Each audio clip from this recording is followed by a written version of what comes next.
Air Chief Marshal Hugh Dowding stood before the large plotting table in the Fighter Command Operations Room, watching colored markers representing enemy formations spread across the map of southern England like a plague. His hand trembled slightly as he lifted his pipe to his lips, though whether from exhaustion or the weight of what he was witnessing, even he couldn't say. The mathematics were brutal and undeniable. In the past month, Fighter Command had lost 266 Spitfires and Hurricanes. Pilot losses were worse: 103 dead, 128 wounded. The replacement pilots arriving at squadrons had an average of 9 hours in their assigned aircraft.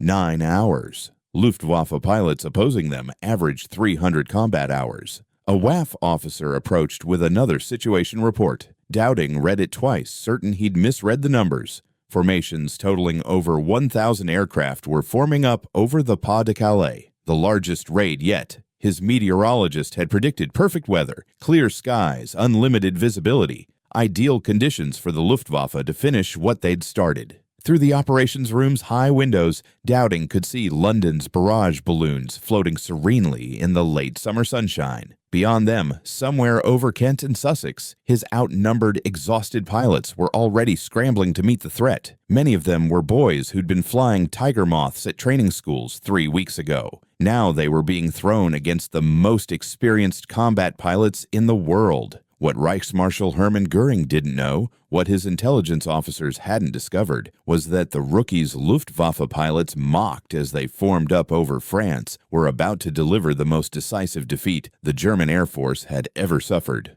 The Battle of Britain was reaching its climax, and the mathematics were about to shift in a way that would change the course of the war. The genesis of this moment had begun 3 months earlier, when the last British soldier evacuated from Dunkirk and Hitler stood on the French coast, staring across 21 miles of water at an island that refused to surrender. Operation Sea Lion, the invasion of Britain, required one absolute prerequisite: air superiority. Without control of the skies, the Royal Navy would massacre any invasion fleet. Göring promised Hitler he could destroy Fighter Command in 4 weeks. The Reichsmarschall was supremely confident. His Luftwaffe had crushed the Polish Air Force in 3 days, the French in 2 weeks. The RAF, he assured the Führer, would be even easier. The numbers seemed to support his optimism. On paper, the Luftwaffe possessed overwhelming superiority. By July 1940, German forces in France, Belgium, and Norway had approximately 2,700 operational aircraft. Of these, 900 were Messerschmitt Bf 109 fighters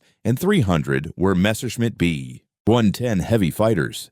The bomber force included over 1,000 Heinkel, Ho-111s, Dornier Do-17s, and Junkers Ju-88s. Fighter Command, by contrast, could muster approximately 700 operational fighters at any given time. Of these, only 340 were the modern Supermarine Spitfire. The rest were Hawker Hurricanes, good aircraft, but outperformed by the 109 in most categories. The Germans had more planes, more pilots, and infinitely more combat experience. But Göring made a fatal miscalculation. He assumed British pilot quality was as poor as British numbers were few. His intelligence chief, Oberst Josef Schmid, reported that RAF pilots were adequately trained, but lacked the combat experience and aggressive spirit of German aviators. Luftwaffe fighter pilots, many of them Spanish Civil War veterans with hundreds of combat hours, looked forward to easy victories against what they called Tommies playing at being fighter pilots. Hauptmann Adolf Galland, commanding the 3rd Group of Jagdgeschwader 26, embodied this confidence. On July 24th, he shot down his 17th victory, a Spitfire over Dover. The British pilot had made elementary mistakes, failing to check his tail, flying predictable patterns. After landing, Galland told his pilots the RAF was finished. Their pilots fly like students on their first solo. Will be in London by September. What Galland and his fellow aces didn't understand was that they were facing a system, not just pilots. Air Chief Marshal Dowding had spent 4 years building an integrated air defense network that was revolutionary in its sophistication. The chain-home radar stations dotted along Britain's coast could detect incoming raids at ranges exceeding 100 miles. The Observer Corps, 30,000 volunteers stationed at posts across the country, tracked aircraft once they crossed the coast. All this information flowed to Fighter Command headquarters at Bentley Priory, then to group headquarters, then to sector stations controlling the squadrons. The result was that RAF fighters rarely flew blind patrols burning precious fuel, searching for enemies. Instead, controllers vectored them directly onto incoming raids. The Germans called it uncanny. British fighters always seemed to be waiting in exactly the right place. They didn't realize they were fighting the world's first integrated air defense system, a marriage of radar technology, human observation, and radio control that gave the outnumbered defenders a force multiplier that statistics couldn't capture. The Luftwaffe's campaign began on July 10th with attacks on Channel convoys. German strategists believed this would force Fighter Command to commit aircraft to defend shipping, bleeding British strength in daily attrition. For a month, it worked. Convoys became floating battlegrounds.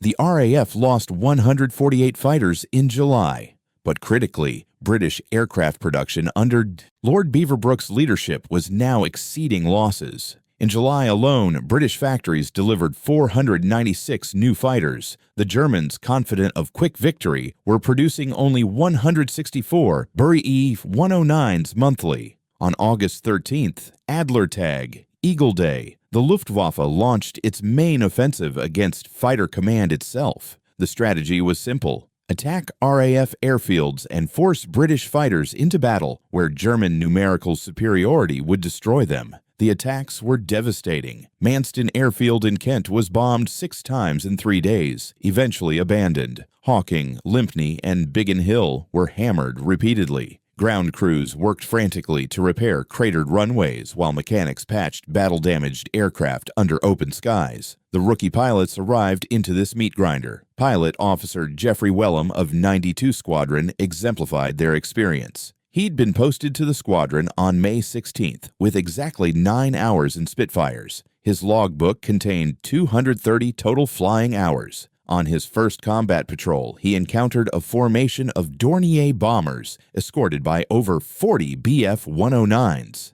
The engagement lasted perhaps 90 seconds. Wellham fired all his ammunition at a bomber he was certain he missed, then spent the flight home convinced he'd be killed the next day. But Wellham survived and began learning the brutal lessons that couldn't be taught at training schools. He learned that the Spitfire's Merlin engine cut out under negative G-forces when pursuing a diving German, while the 109's fuel-injected Daimler-Benz kept running. He learned that German pilots always attacked from above, using altitude advantage gained by their higher operating ceilings. He learned that a 3-second burst from a 109's twin 20mm cannon could saw a Spitfire's wing clean off. Most importantly, he learned that survival required forgetting everything about gentlemanly aerial combat. This wasn't the First World War. You didn't salute worthy opponents. You killed them before they killed you, preferably by shooting them in the back before they knew you existed. The Luftwaffe veterans taught him this lesson whenever they caught rookies in traditional turning dogfights. British fighters would spin down trailing smoke while the German aces added to their scores. Lieutenant Franz von Vera, a Bf-109 pilot with Jagdgeschwader 3, shot down 5 Spitfires in August 1940. He described the British pilots in his post-combat reports as enthusiastic but incompetent. They fly in neat parade formations that fall apart the moment we attack. Half of them never see us coming. The other half panic and dive away straight and level. We simply follow them down and shoot them out of the sky like clay pigeons. Von Vera believed the war would be over by Christmas.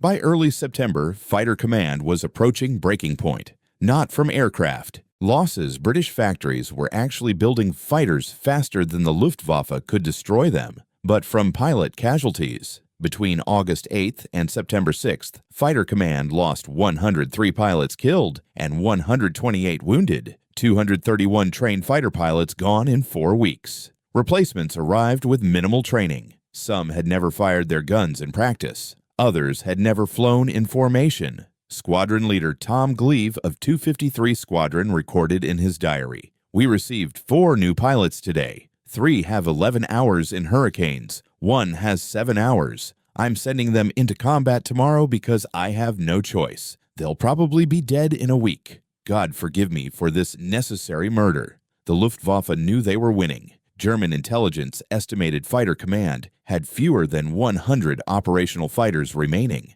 Göring planned to launch the invasion on September 21st. Weather permitting, German troops would be landing on British beaches in 6 days. All that remained was one final crushing blow to destroy the last RAF resistance. The change in German strategy came from an unexpected source, a navigation error. On the night of August 24th, a Luftwaffe bomber crew became lost and accidentally dropped their bombs on central London, the first bombs to hit the city. Churchill ordered retaliation against Berlin. On August 25th, RAF bombers struck the German capital. Damage was minimal, but Hitler was furious. He ordered the Luftwaffe to shift from attacking RAF airfields to bombing London itself. Göring was delighted. His intelligence told him Fighter Command was finished. A massive daylight raid on London would force the RAF to commit its last reserves. German fighters would massacre them, and the invasion could proceed. He scheduled the attack for September 15th, a Sunday. Perfect flying weather was forecast. Every available Luftwaffe unit in northern France was ordered to participate. What Göring didn't know was that the shift away from airfield attacks had saved Fighter Command. The week-long reprieve allowed ground crews to repair runways, restore communications, and disperse aircraft to emergency fields. More critically, it gave replacement pilots a few precious days to learn from veterans before being thrown into combat. The rookies were still rookies, but they'd been taught the basics of survival. At Hornchurch Airfield on the morning of September 15th, Pilot Officer Hugh Spencer Gray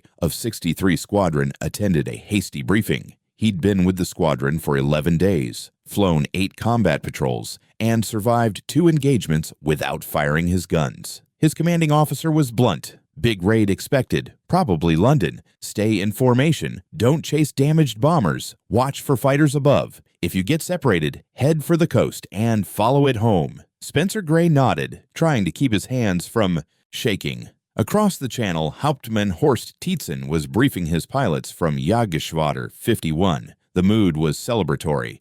Today we finish the RAF. The target is London. We'll escort the bombers, engage any British fighters foolish enough to oppose us, and be back for lunch. Intelligence says they have perhaps 50 fighters left. We'll face no serious opposition. Tietzen had flown over 200 combat missions. He'd shot down 12 RAF fighters. Today, he was certain would add several more to his tally. The first wave formed up over the Pas de Calais at 10:30 in the morning. It was the largest formation ever assembled by the Luftwaffe. Over 200 Dornier, Do-17, and Heinkel, Ha-111 bombers, escorted by 300 Bf-109 fighters. The formation stretched for miles, layer upon layer of aircraft climbing toward their cruise altitude. German crews could see England clearly across the channel, the white cliffs of Dover gleaming in the September sunshine. In the operations room at Bentley Priory, WAF plotters began moving markers across the map table. Chain-home radar stations were reporting massive formations building over France. By 11 o'clock, it was clear this was no feint. Every available squadron was scrambled. From airfields across southern England, Spitfires and Hurricanes raced into the sky. Even squadrons held in reserve for airfield defense were committed. Dowding was gambling everything on this single throw. The interception began over Canterbury. 11 group squadrons climbing desperately for altitude spotted the massive German formation approaching from the southeast. Squadron leader Douglas Bader, leading the Duxford wing of 5 squadrons, 60 aircraft total, saw them first. The formation was immense, stepped up from 15,000 to 26,000 feet, a solid mass of aircraft that seemed to fill the entire sky. Bader's voice came over the radio, crisp despite the tension. Tally-ho. Here we go, chaps. The Hurricanes dove on the bomber formations while Spitfires engaged the fighter escort. Within seconds, the sky became a chaotic brawl of aircraft twisting, turning, and firing. The carefully briefed German formations began to fragment as British fighters tore into them. Pilot Officer Spencer Gray, flying in the second section of 63 Squadron, found himself in the middle of a formation of Dornier bombers. The training took over. He selected the nearest bomber close to 200 yards and pressed the firing button. His 8 Browning machine guns, synchronized to converge at 250 yards, poured 300 rounds per second into the Dornier's starboard engine. The engine exploded in flames. The bomber fell away, trailing fire. Spencer Gray barely had time to register his first kill before a Bf-109 was on his tail. He threw the Spitfire into a hard left turn, the G-forces crushing him into his seat. The German fighter followed, but the Spitfire's superior turning radius put Spencer Gray behind his attacker. Another burst. The 109's canopy shattered. It rolled inverted and dove away, smoke pouring from its engine. 2 victories in 90 seconds. Spencer Gray was still processing this when another Hurricane appeared beside him, its pilot giving a thumbs up before diving away toward another target. The rookie had just become an ace in training. Across the battle space, similar scenes repeated.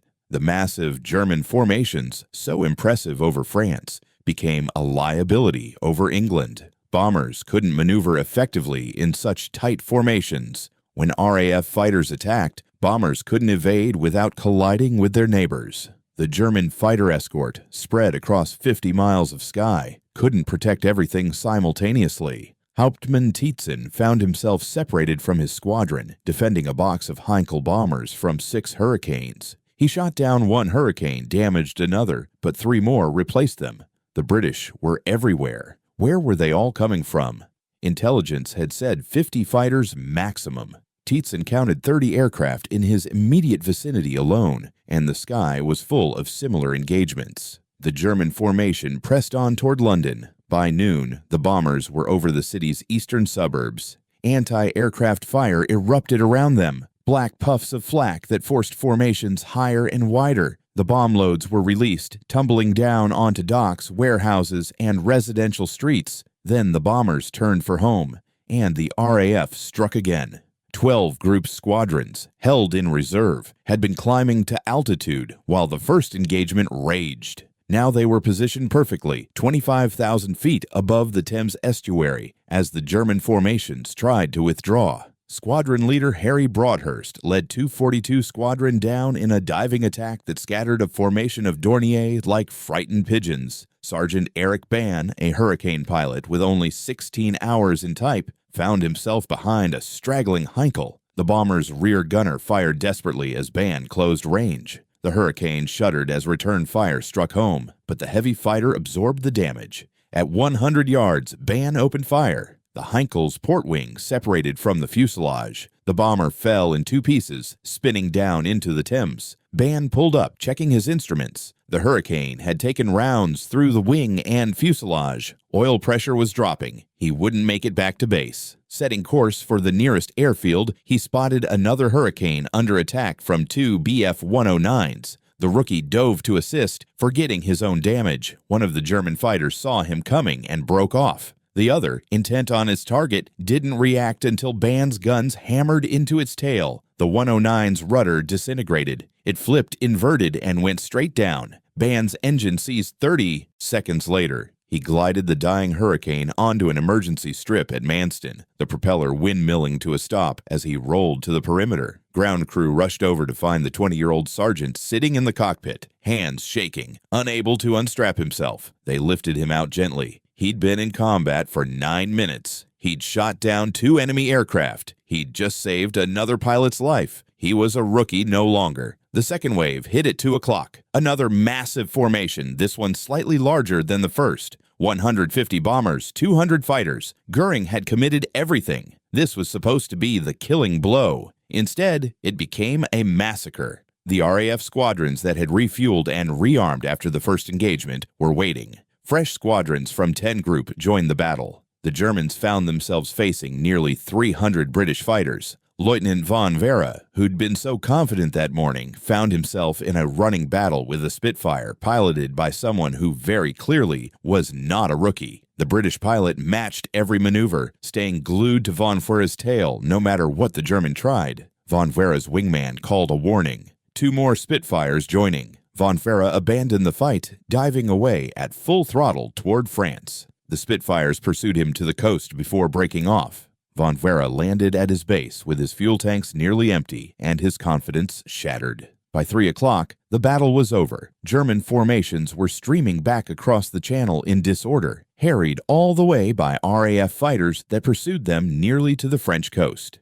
The sky over southern England was littered with parachutes and burning wreckage. Civilian observers counted over 40 crashed aircraft visible from single locations. At Fighter Command Headquarters, Dowding received the preliminary loss reports. RAF losses: 29 aircraft destroyed, 13 pilots killed. The replacement rate would absorb those losses in 48 hours. As for German losses, the reports seemed too good to be true. Squadron after squadron claimed multiple kills. Intelligence officers began the laborious process of cross-referencing claims against ground observations, crashed aircraft, and prisoner interrogations. The final confirmed count took 3 days to compile. The Luftwaffe had lost 60 aircraft destroyed over England and the Channel. Another 43 were so severely damaged they were written off after return to base. Including these write-offs, total German losses exceeded 100 aircraft. Fighter losses alone numbered 41 Bf-109s destroyed or damaged beyond repair.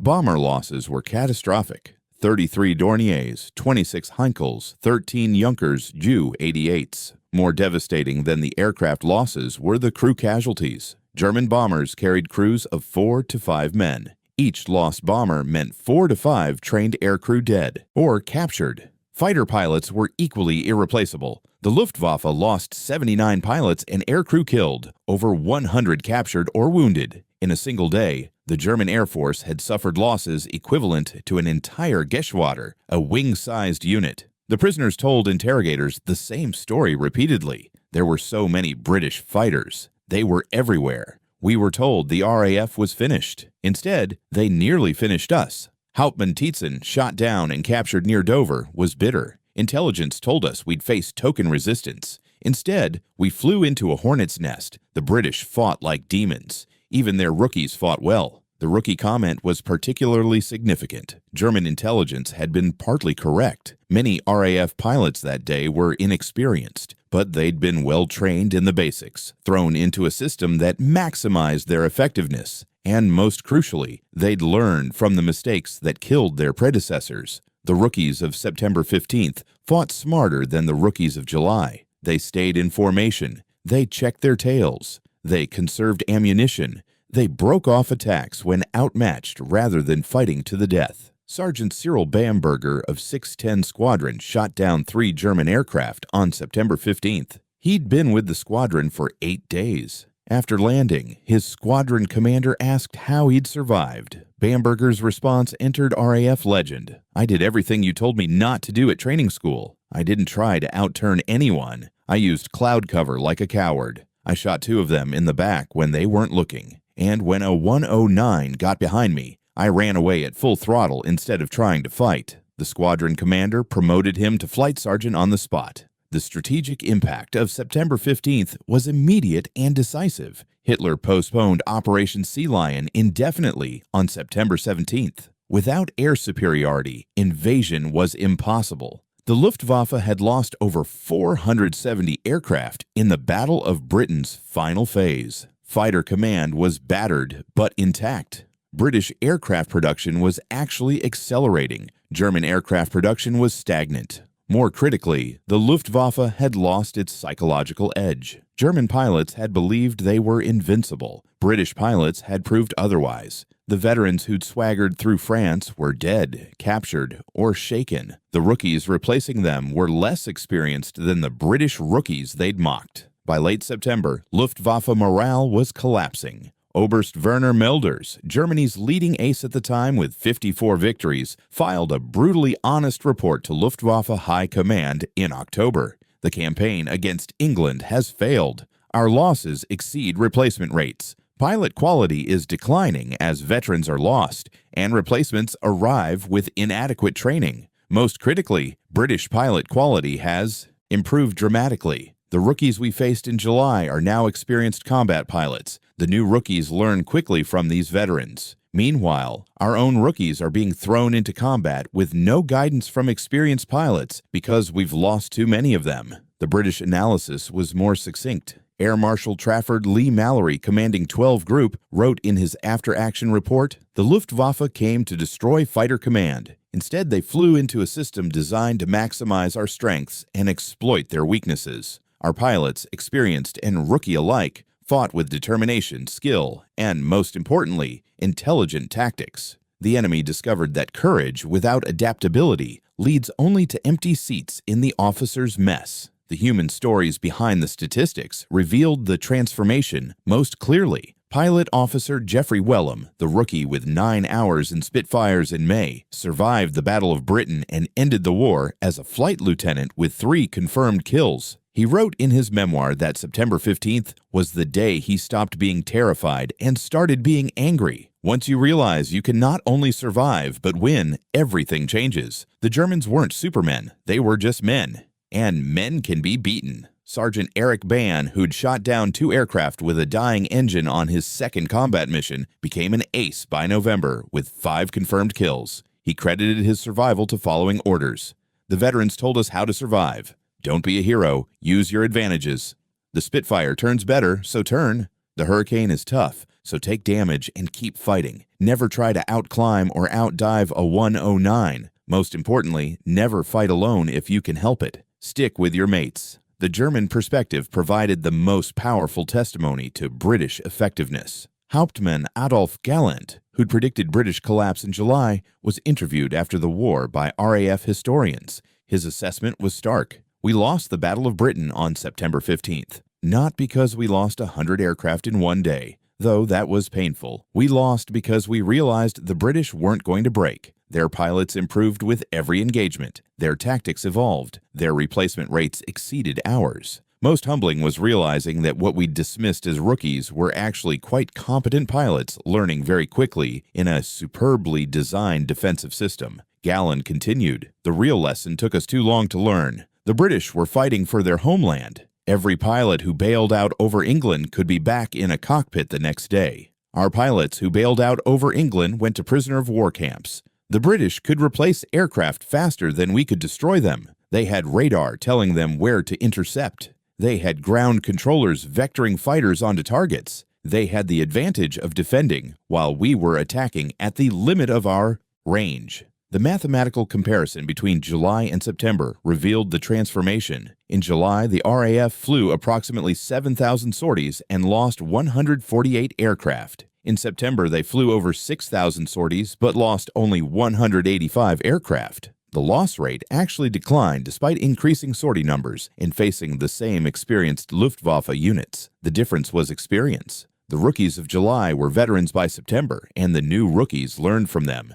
German losses showed the opposite trend. In July, the Luftwaffe lost approximately 220 aircraft over Britain. In September, they lost over 440. The loss rate more than doubled, despite the fact that RAF strength hadn't increased significantly. What had changed was tactical competence. British pilots were fighting smarter, killing more efficiently, surviving longer. The Battle of Britain officially ended on October 31st. By that date, the Luftwaffe had abandoned daylight bombing entirely, shifting to night attacks that were less accurate but also less costly. The strategic air campaign to prepare for invasion had failed completely. Britain stood alone but unbroken. The final statistics told the story of an impossible victory. Fighter Command had lost 1,044 aircraft destroyed in combat between July and October. The Luftwaffe lost 1,887 aircraft destroyed over Britain or damaged beyond repair. In a 4-month campaign, the Germans lost nearly twice as many aircraft as the defenders. More critically, they lost over 2,500 trained aircrew killed or captured. These were irreplaceable losses. The men who'd gained combat experience in Spain, Poland, and France were gone. The replacements would never be as good. The rookies who survived became legends. Of the 2,933 aircrew who flew at least one operational sortie during the Battle of Britain, 444 were killed. But the survivors became the core of a revitalized fighter command that would take the offensive in 1941. The inexperienced pilots who'd been thrown into combat with 9 hours in type became aces, squadron commanders, and eventually the leaders who would win air superiority over Europe. Pilot Officer Hugh Spencer Gray, the terrified rookie who'd shot down 2 aircraft on September 15th, survived the war with 9 confirmed kills. He later became a group captain commanding multiple squadrons. In a 1975 interview for the Imperial War Museum, he reflected on that Sunday in September. "I was absolutely petrified that morning. I'd been in the squadron less than 2 weeks. I'd never fired my guns in combat. The veterans treated me kindly, but I could see in their eyes that they expected me to be dead in days. Then suddenly, I was in combat, and training took over. You don't have time to be scared when someone's shooting at you. You just react. When I landed with 2 kills, everything changed. The veterans looked at me differently. I looked at myself differently. I was a fighter pilot, not a rookie playing at being one. The transformation Spencer Gray described was replicated across fighter command. The rookies learned not just flying skills, but psychology. They learned that German pilots were human, that Bf-109s could be beaten, that survival was possible through skill rather than luck. Most importantly, they learned that the Luftwaffe wasn't invincible. The aura of invincibility that German pilots had carried from Spain through Poland, France, and the Low Countries was shattered over England. German pilots learned different lessons. Lieutenant Franz von Vera, who'd shot down 5 Spitfires in August and predicted victory by Christmas, was shot down over Kent on September 5th and captured. He escaped from a Canadian prisoner of war camp in January 1941 and made it back to Germany. He returned to combat operations, but his confidence was gone. In April 1941, during a patrol over the North Sea, his aircraft developed engine trouble. Von Vera bailed out into the freezing water. His body was never recovered. Colleagues said he'd never been the same after September. The certainty had been replaced by caution. The caution led to hesitation. In fighter combat, hesitation means death. Hauptmann Horst Tietzen survived the war, but never forgot September 15th. In a 1962 interview with Der Spiegel, he was blunt about the psychological impact. We went into combat that day expecting token resistance from a broken enemy. Instead, we encountered a buzzsaw. British fighters were everywhere. They fought with determination and skill. When we returned to base and learned we'd lost over 40 fighters plus dozens of bombers, the entire Geschwader went quiet. We'd been supremely confident that morning. By evening, we knew the war was going to be much harder than we'd imagined. The British public didn't learn the full extent of the victory for weeks. Wartime censorship prevented detailed reporting, but they knew something significant had happened. On September 16th, London newspapers reported a major victory. The Times headline read, "Heaviest raid of war beaten off. Hundreds of enemy aircraft destroyed or damaged." The public, ground down by weeks of bombing and uncertain about the war's direction, felt hope for the first time since Dunkirk. Churchill understood the significance immediately.